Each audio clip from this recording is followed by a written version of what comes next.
Hear from Stephen Watson from Discover Digital as he encourages broadcasters to adapt to reach viewers where they are and monetize effectively. So I think it's important that we split the audience into two categories because the adoption of streaming platforms by the youth is significantly higher than your more mature audience who have habitually been used to sitting on the couch and watching linear TV. I think I shared yesterday some of the Nielsen reports how streaming in mature markets has now overtaken traditional television. But what was really interesting to me is if you look at IMG's report on sports consumption, is that for years they've been talking about the mobile phone being the complementary device, the second device.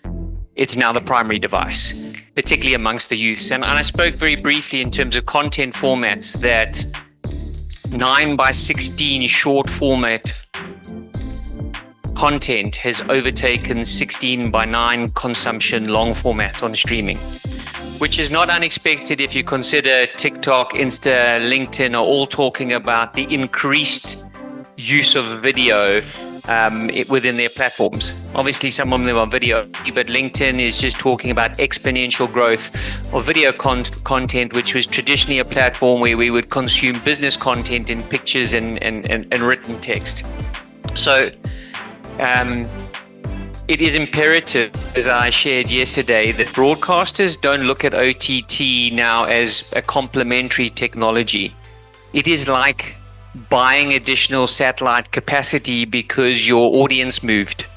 And you have to reach your audience where they're at. And they're not going to wait for you. They will shift into wherever else they can find the content. And that's why we see a lot of broadcasters, as we shared yesterday, with the exception of NBC, turning to the likes of YouTube when they can't get into this space. Take one takeaway that Africans are allergic to paying for content, and I absolutely stand by that.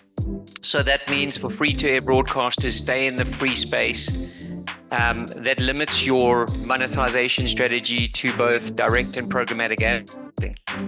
That in its own world is a completely different sales pitch to traditional television advertising sales. So it's not just about understanding the technology and the system integrations that's required to deliver your work live and scheduled into the OTT space, but it's having a thorough understanding of the strategy and where the market is in terms of that AVOD monetization. So there's absolutely a will, there's absolutely an acknowledgement of the need. Where do we find them? With no resources from both a skills perspective or a financials perspective to have cleared budgets to invest in the strategy. As I mentioned yesterday, there are many low-cost pay-as-you-grow OTT platforms that you can start up for $100. It's not a cost factor.